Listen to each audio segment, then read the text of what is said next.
Hello दोस्तों, स्वागत है आप सबका हमारे इस educational YouTube channel web classes पे। आज हम आपके बीच लेकर के आए हैं कुछ फार्मूलाज जो इम्पोर्टेंट है आपके एग्जाम के पॉइंट ऑफ व्यू से, जो कि आपने तो तैयारी कर ही लिया होगा।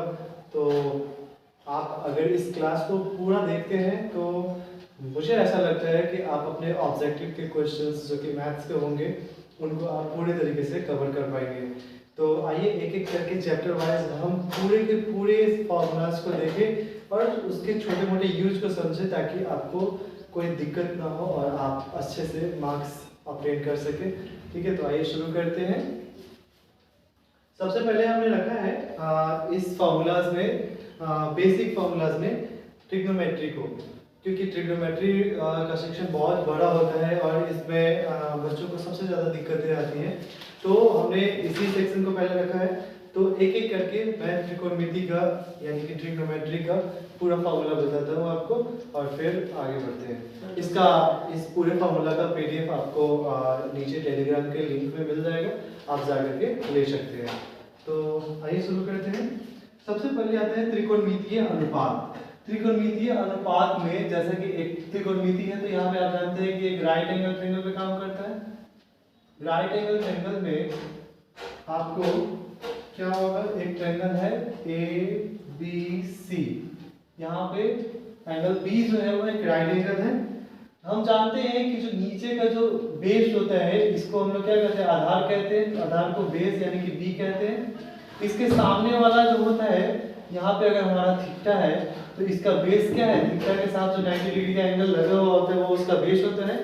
और थीटा के ठीक सामने वाला जो होता है परपेंडिकुलर यानी कि पी होता है, जो कि लंब उसको हिंदी में कहते हैं। और जो सबसे बड़ी भुजा होती है यानी कि 90 डिग्री के सामने वाला जो भुजा होता है उसको हम लोग कर्ण यानी कि हाइपोटेनस यानी कि एच कहते हैं।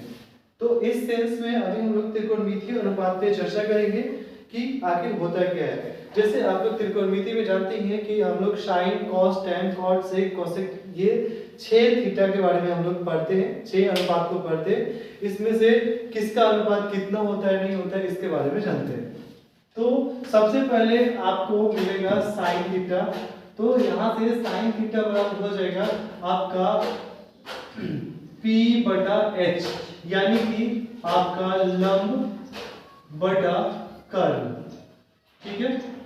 दूसरा में आता है cos थीटा। आप इसको याद करते चलेंगे, इसका यूज आपको बहुत पड़ेगा। दूसरा में आता है cos थीटा, तो ये होता है b बटा h, यानी कि आधार बटा कर्ण। तीसरा में आता है tan थीटा। आप जानते भी हैं कि sin थीटा बटे cos थीटा बराबर tan थीटा होता है, यानी कि ये आ जाता है हमारे h से h कैंसिल हो जाता है, p बटा b हो जाता है। इसका मतलब होता है लंब बटा आधार। आपको अधिकतर क्वेश्चन में इसी का यूज मिलेगा tan का, चाहे आप हाइट एंड डिस्टेंस में जाएंगे तो भी। तो उस पर आएंगे, पहले हम इसके अनुपात के बारे में बात कर लेते हैं। तो आपको इसका ये अनुपात याद रखना है, ठीक है। उसी तरीके से आगे आएंगे तो cot थीटा आएगा, और cot थीटा किसका सप्लीमेंट्री होता है, कॉम्प्लीमेंट्री होता है। तो कॉम्प्लीमेंट्री होता है tan का, इसलिए ये क्या हो जाएगा b बटा p। ठीक है, इसका मतलब होता है कि आधार बटा लंब। ठीक है। उसके बाद हमारा आता है सेक थीटा। सेक थीटा जो होता है वो किसके 1/cos थीटा के बराबर होता है। तो cos का जो है उसको जस्ट उल्टा कर देंगे तो हमारा सेक थीटा मिल जाएगा, यानी कि h बटा b जो है हमारा सेक थीटा मिल जाएगा। h का मतलब होता है हमारा कर्ण और b का मतलब होता है आधार, बेस। ठीक है। उसी तरीके से cot के बाद सेक के बाद cosec आएगा हमारा। इस cosec थीटा बराबर क्या हो जाएगा, h बटा p, क्योंकि ये साइन का उल्टा होता है। तो यहाँ पे कर्ण बटा क्या हो जाएगा, लंब। तो इस तरीके से आप इन सभी अनुपात को देख सकते हैं। ठीक है। अब आप बात करेंगे, पूछेंगे कि इसका वैल्यू कितना होता है। तो हर एक का वैल्यू हर एक एंगल पे थीटा का मान जैसे जैसे चेंज होगा, इसके साइड का रेशियो भी चेंज होता चला जाएगा। तो यहाँ पे आपको थीटा के हिसाब से इसका वैल्यू क्या क्या होता है वो हम आपको बताते हैं। आप लोग देखेंगे, एक बार रिवाइज कर लेंगे तो आपको पूरा का पूरा याद हो जाएगा। जैसे यहाँ पे थीटा का मान है, थीटा का मान में यहाँ पे 30 डिग्री होगा। 30 डिग्री से ना लेकर के हम 0 डिग्री से लेते हैं, ज्यादा बेहतर रहेगा। 0 डिग्री होगा, यहाँ पे 30 डिग्री होगा, यहाँ पे 45 डिग्री होगा, यहाँ पे 60 डिग्री होगा और ये 90 डिग्री होगा। आपको कुछ भी याद करने की जरूरत नहीं पड़ेगी, अगर आप ध्यान से देखेंगे तो आपका बस देखने से ही सारा कुछ कवर हो जाएगा। यहाँ पे थीटा का मान दे दिए हैं हम, ठीक है।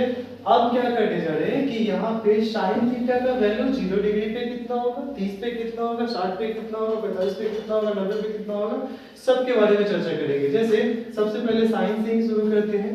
साइन का बात करते हैं तो साइन में क्या होता है कि 0 डिग्री जो होता है साइन का वो 0 ही होता है। अब कैसे होता है एक काम आपको बता देते हैं, फिर आगे बाकी का आपको खुद ही समझ में आ जाएगा। जैसे हम लोग क्या करते हैं कि 0 डिग्री पे होता है तो रूट अंडर 0/4 करते हैं 0 डिग्री के लिए। यहाँ पे 30 डिग्री के लिए जब हमको जाना होता है तो रूट अंडर 1/4 करते हैं। ये भी क्यों करते हैं इसको भी बताएंगे आपको, ठीक है। 45 डिग्री के बारे में जाना होता है तो यहाँ पे क्या करते हैं 2/4 करते हैं। यहाँ पे अगर हमारे पास 60 डिग्री पे जाना हो तो यहाँ पे क्या करते हैं 3/4 करते हैं। यहाँ पे हमको 90 डिग्री पे जाना हो तो क्या करते हैं 4/4 करते हैं, ठीक है। इस कंडीशन में ये कट करके 0 में किसी भी संख्या से भाग लगाएंगे तो क्या आएगा 0 ही आएगा, इसलिए ये कट करके हमारा 0 हो जाता है। ये अगर 1/4 को रूट से निकालेंगे तो 1 तो रूट से निकलेगा तो 1 ही होगा और 4 रूट से निकलेगा तो क्या हो जाएगा 2 हो जाएगा। तो इस तरीके से 1/2 मिल गया। इसका वैल्यू प्लस माइनस दोनों में होता है, क्योंकि रूट से जब कोई वैल्यू निकलता है तो प्लस माइनस दोनों में होता है। लेकिन आपको जो पढ़ना है वो केवल प्लस वाला पढ़ना है, माइनस वाला नहीं पढ़ना है, इसलिए हम उस पर चर्चा अभी नहीं करेंगे, ठीक है। यहाँ पे 2 से 4 कट जाएगा 2 बार में, इसलिए यहाँ से क्या निकलेगा 1/√2 निकलेगा। यहाँ से √3/4 तो निकल सकता है रूट से तो 4 हो जाएगा और यहाँ पे 4 से 4 कैंसिल हो जाएगा तो क्या हो जाएगा 1 और 1 रूट से निकलता है तो 1 ही होता है। तो इस तरीके से आपका साइन का सारा वैल्यू आपको आपके सामने आ गया है, आप देख सकते हैं। इसको लेकर के हम सीधे से रख देते हैं।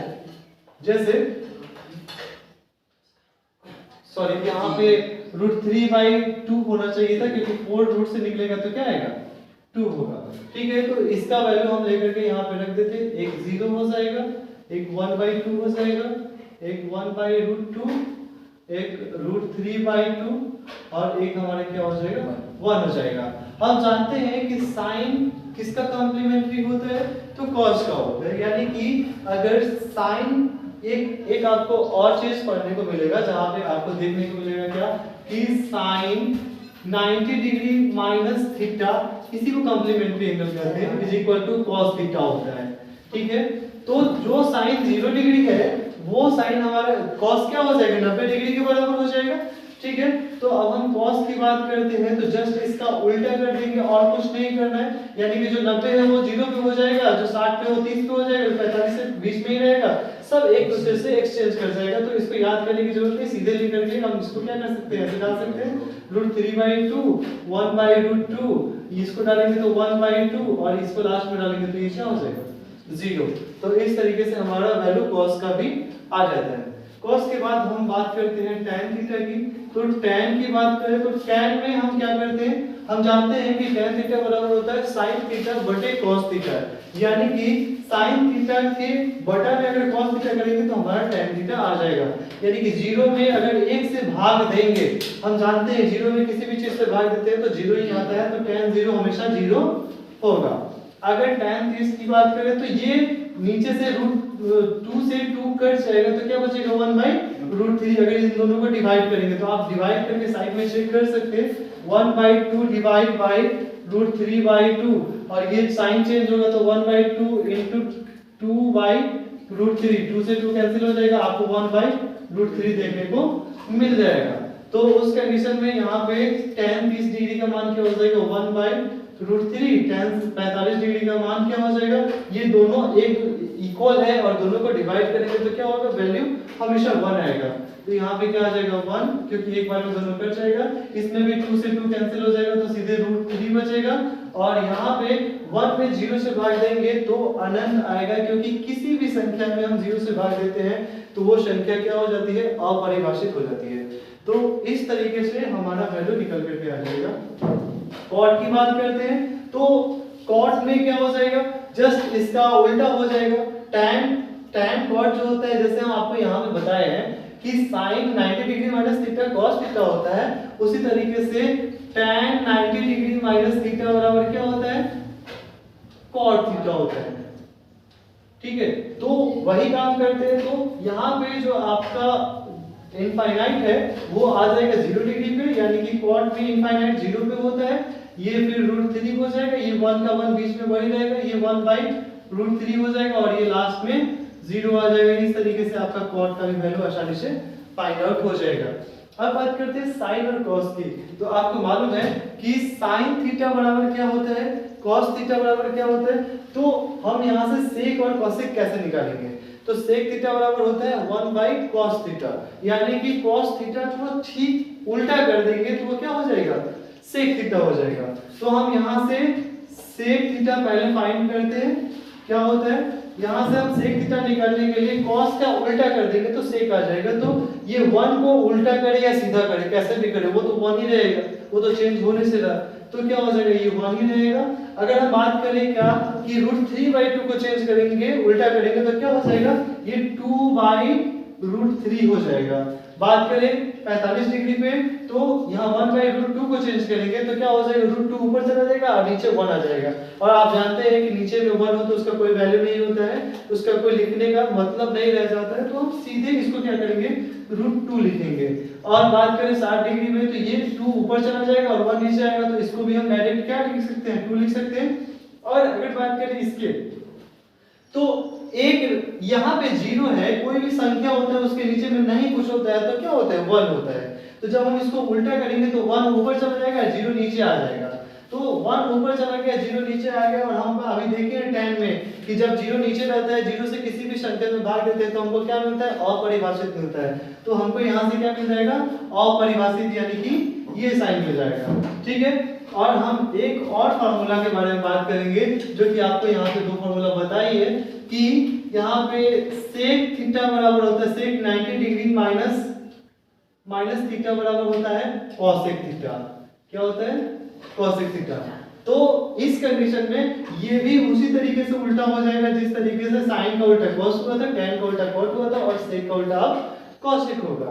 यहाँ पे cosec की बात करें तो ये इनफाइनाइट जो वहां था अब यहाँ आ जाएगा, 2 जो यहाँ था यहाँ आ जाएगा, √2 वही का वही रहेगा, 2/√3 ये यहाँ है ये उल्टा हो जाएगा और 1 जो 0 पे था यहाँ पे 90 पे आ जाएगा।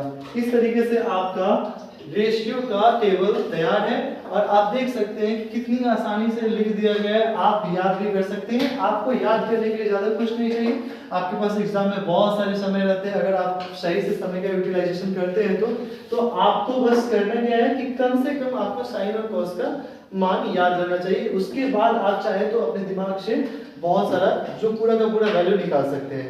एक साइन कॉस का वैल्यू याद रहना चाहिए, केवल साइन का भी याद रहेगा तो आप पूरे के पूरे निकाल सकते हैं। तो इस तरीके से आपको ट्रिग्नोमेट्रिकल रेशियो का लगभग सारा कॉन्सेप्ट यहाँ मान के साथ बता दिया गया है। इसमें एक चीज और पूछता है ऑब्जेक्टिव में जिसको आप ध्यान दे सकते हैं, वो ये है कि किसका कौन से थीटा का वैल्यू बढ़ने पे वैल्यू बढ़ता है और घटने पे वैल्यू घटता है। तो यहाँ पे देख सकते हैं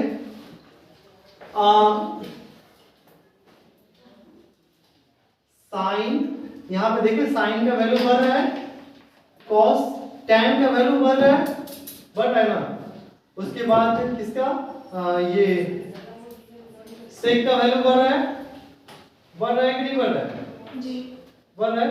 तो sin tan sec इसका वैल्यू बढ़ता है। थीटा का मान बढ़ने पर sin sec और tan का मान क्या होता है, बढ़ता है। ठीक है, एक तो ये हुआ और दूसरा ये कि थीटा का मान बढ़ने पर बचे हुए तीन जो और बचे हुए हमारे पास, खास करके जो भी ओ वाले हैं, जैसे कॉस, कॉट और कॉसेक, तो कॉस, कॉट और कॉसेक, इन सभी का मान घटता है। क्या करता है? थीटा का मान बढ़ने पर क्या होता है, हमारा साइन सेक tan का मान बढ़ता है और cos cos cosec का मान क्या होता है, घटता है। और थीटा का मान घटने पर इसका उल्टा कर लेंगे, आप समझ में आ जाएगा। तो इस तरीके से अगर कोई ऑब्जेक्टिव पूछता है तो आप आसानी से उसका उत्तर दे सकते हैं। ठीक है, अब हम आते हैं इसके कुछ बेसिक फार्मूलाज पे, जैसे कि किसका मल्टीप्लाई 1 के बराबर होता है, किसका सम 1 के बराबर होता है, ये सारा कुछ पे आते हैं। इसको हम मिटाते हैं।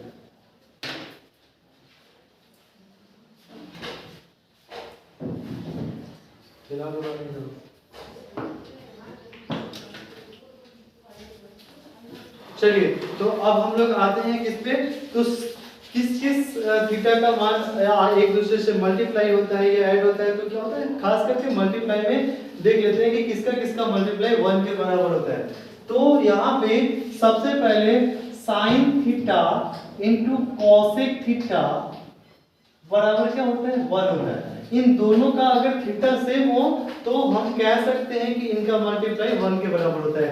एक और हमारे पास आता है, वो होता है cot theta into tan theta बराबर 1 होता है। देख रहे हैं आप, तो देख सकते हैं इसका। और तीसरा नंबर में आता है जो, वो आता है हमारा sec theta into cosec theta, sorry sec theta into cos theta is equal to 1। ये तीन चीजें हैं, तीनों को अगर आप याद रखेंगे तो आपको इसके साथ साथ दो और फार्मूलाज जो है, दो और फार्मूला याद रहेगा। अब कैसे याद रहेगा इसके बारे में बात करते हैं। जैसे आपको मालूम है कि साइन और कॉसेक का मल्टीप्लाई 1 के बराबर होता है। इसका मतलब है कि हम यहाँ से साइन थीटा बराबर 1 बाई कॉसेक थीटा लिख सकते हैं कि नहीं, क्योंकि जो बराबर के इधर में मल्टीप्लाई में रहता है उधर जाता है तो डिवाइड में जाता है। तो ये कॉन्सेप्ट भी आप अपने सॉल्यूशन के लिए यूज कर सकते हैं। यहाँ से एक बार साइन को पकड़ लिए तो कॉसेक डिवाइड में चला गया, एक बार कॉसेक को पकड़ेंगे, कॉसेक थीटा को पकड़ेंगे तो क्या हो जाएगा, साइन डिवाइड में चला जाएगा तो 1 बाई साइन थीटा के बराबर हो जाएगा। उसी तरीके से यहाँ पे एक बार कॉट थीटा को पकड़ेंगे तो 1 बाई tan थीटा हो जाएगा, और एक बार tan थीटा को पकड़ेंगे तो 1 बाई cot थीटा हो जाएगा। और लास्ट वन है यहाँ पे कि sec थीटा को अगर पकड़ेंगे तो 1 बाई cos थीटा हो जाएगा, और cos थीटा को पकड़ेंगे यहाँ पे तो क्या हो जाएगा, 1 बाई sec थीटा हो जाएगा। क्या आपको इसमें याद करने की कोई जरूरत है? नहीं, बिल्कुल बस दोनों को याद रखना है कि किनका मल्टीप्लाई 1 के बराबर होता है। और जैसे ही हमको ये पता चलेगा कि इन तीनों का मल्टीप्लाई 1 के बराबर होता है तो हमको इसके साथ ही दो और फार्मूला आसानी से याद रहेगा, जिसका हम यूज कर सकते हैं जो प्रूव करने वाले जो क्वेश्चंस होते हैं, खास करके ट्रिग्नोमेट्री में, तो उसमें हम इसका इस्तेमाल खूब करते हैं। ठीक है, अब हम लोग आते हैं कि इसका वर्ग का क्या कंडीशन है। अगर sin थीटा और cos थीटा का वर्ग हो तो क्या होगा, tan थीटा sec थीटा का वर्ग हो तो क्या होगा, sec और cosec का वर्ग हो, मतलब जो भी हो, अगर वर्ग की बात करें तो उसमें क्या होता है। ठीक है, तो उसकी बात करते हैं। तो यहाँ पे सबसे पहले हम sin theta sin square theta अब प्लस cos स्क्वायर थीटा बराबर जानते हैं कि 1 होता है। तो यहाँ से हमको 2-3 फार्मूला 4 फार्मूला और मिल जाएंगे। वो क्या क्या है, तो यहाँ पे हम लिख सकते हैं कि sine square theta is equal to, इधर जो प्लस में है उधर जाएगा तो क्या होगा, माइनस में होगा, यानी कि 1 माइनस कॉस स्क्वायर थीटा के बराबर होगा। अब हम बात करें कि कॉस स्क्वायर थीटा को अगर हम रख ले तो ये भी जो इधर प्लस में उधर जाके माइनस में होगा, तो क्या हो जाएगा, 1 माइनस साइन स्क्वायर थीटा, ये हो जाएगा। और हम जानते हैं कि जब किसी चीज पर स्क्वायर होता है तो उसको हम हटाते हैं, रूट्स लगाते हैं, तो क्या होता है, स्क्वायर कैंसिल हो जाता है। तो अगर हम इस पे रूट लगाएंगे तो हमको इस पे भी रूट लगाना होगा, क्योंकि बराबर के दोनों साइड रूट लगाना पड़ता है। रूट लगाना हो, स्क्वायर करना हो या फिर कुछ भी करना हो तो दोनों साइड करना होता है। तो साइन स्क्वायर थीटा को रूट में अगर डालेंगे तो सीधे हमको क्या मिलेगा, साइन थीटा मिलेगा। लेकिन इधर भी रूट लग जाएगा तो क्या हो जाएगा, root under 1 minus cos square theta. क्या होगा, 1 माइनस कॉस स्क्वायर थीटा। और लास्ट वन यहाँ पे ये है कि कॉस थीटा बचेगा, अगर हम इसको रूट लगाएंगे तो हमको क्या मिलेगा, root under 1 minus sine square theta. तो इस तरीके से आपको साइन कॉस से रिलेटेड क्या हो जाएगा, पूरा का पूरा फार्मूला देखने को मिल गया। अब हम लोग बात करते हैं दूसरे फार्मूला की। तो दूसरा फार्मूला आता है हमारा sec square theta minus tan square theta. ठीक है, तो यहाँ पे है sec square theta minus tan square theta is equal to 1 होता है, ये हम जानते हैं, है ना। आपको अभी बहुत कम है समय, जिसके कारण और पूरा कवर करना है, बहुत लंबा वीडियो ना हो जाए। आपको एग्जाम जाने से पहले देख करके रिवाइज करने के लिए इस वीडियो को बना रहे हैं उस पर्पज से। तो हम पूरे चीज को प्रूफ नहीं कर सकते, नहीं तो आपको अभी हम पूरा का पूरा प्रूफ करके बता देते कि ये कैसे दोनों का माइनस जो होता है वो 1 के बराबर होता है। तो इसके बारे में फिर कभी हम लोग बात करेंगे। फिलहाल अभी एग्जाम को देखते हुए कम समय है तो उसके हिसाब से भी चर्चा करते हैं। यहाँ पे sec square theta minus tan square theta बराबर 1 होता है। ये एक फार्मूला आपको याद रखने की जरूरत है। इससे आपको कैसे जैसे यहाँ पे निकले उसी तरीके से 4 फार्मूला यहाँ पर भी निकलेगा। हम क्या करेंगे, सेक स्क्वायर थीटा को पकड़ेंगे तो इधर जो माइनस में हमारा टैन स्क्वायर थीटा, उधर जाकर के क्या हो जाएगा, प्लस में हो जाएगा, यानी कि 1 प्लस टैन स्क्वायर थीटा हमको मिल जाएगा। और इसी को अगर रूट में चढ़ाएंगे तो क्या हो जाएगा, रूट में डालने के बाद स्क्वायर कैंसिल हो जाएगा, तो यानी कि यहाँ से क्या हो जाएगा, सेक थीटा बराबर root under 1 plus tan square theta देखने को हमें मिल जाएगा। अब बात करें कि भैया यहाँ पे सेक स्क्वायर को तो पकड़ लिए, अब टैन स्क्वायर को पकड़ेंगे तो ये माइनस में हो जाएगा, तो क्या करें, तो टैन को उधर भेज देते हैं, 1 को इधर भेज देते हैं, तो टैन तो मिल ही जाएगा। तो यहाँ से टैन स्क्वायर थीटा बराबर क्या हो जाएगा, 1 को इधर भेज देंगे तो क्या आ जाएगा, सेक स्क्वायर थीटा माइनस 1 हो जाएगा। और इसको अगर रूट में डालेंगे तो क्या हो जाएगा, tan theta is equal to root under sec square theta minus 1। इस तरीके से आपको 4 फार्मूला यहाँ भी देखने को मिल जाएगा, आसानी से याद रहेगा। हम क्या बताएं कि एक याद रहेगा तो इससे 2 याद रहेगा, फिर एक याद रहेगा, 2 याद रहेगा, 1 का 2, उसी तरीके से एक याद रहेगा तो इसका 4 याद रहेगा। आप आसानी से याद कर सकते हैं। ठीक है, तो बस एक फार्मूला कम से कम याद रहना ही चाहिए। यहाँ पे साइन कॉस मिल गया, सेक टैन मिल गया, तो अब बचा क्या, कॉसेक और कॉट बचा। तो वही होता है यहाँ पे cosec square theta minus cot square theta is equal to 1। ऐसा ही होता है कि नहीं होता है, कॉसेक और कॉट का रिलेशन होता है यही। तो इस कंडीशन में हम क्या करेंगे कि जैसे यहाँ पे किए हैं सेम टू सेम यहाँ करते हुए 4 फार्मूला और निकाल लेते हैं। तो होगा क्या कि cosec square theta is equal to 1 plus cot square theta. और यहाँ से अगर कॉसेक स्क्वायर थीटा को रूट में डालेंगे तो क्या हो जाएगा, cosec theta is equal to root under 1 plus cot square theta. और अब अगर यहाँ पे कॉट स्क्वायर थीटा को निकालते हैं तो cot square theta is equal to क्या हो जाएगा, 1 यहाँ पे कॉसेक स्क्वायर थीटा माइनस 1 हो जाएगा। और यहाँ पे अगर कॉट थीटा को क्यों निकाले तो क्या हो जाएगा, root under cosec square theta minus 1 हो जाएगा। तो इस तरीके से आपको चारों का चारों फॉर्मूला देखने को मिल जाएगा जो कि स्क्वायर वाला भी होता है। और इन्हीं सभी का इस्तेमाल करके आप क्या कर सकते हैं, कीजिए अनुपात, पूरे अनुपात को या फिर कोई प्रूफ करने वाला क्वेश्चन हो आप उसको पूरा को बता सकते हैं। चिंता न करें, अगर आपको नोट करने का मन नहीं है तो हम इसके लिए आपको पीडीएफ डाल देंगे, आप उससे भी देख करके पढ़ सकते हैं। पूरा फॉर्मूला का एक जगह इकट्ठा किया हुआ है।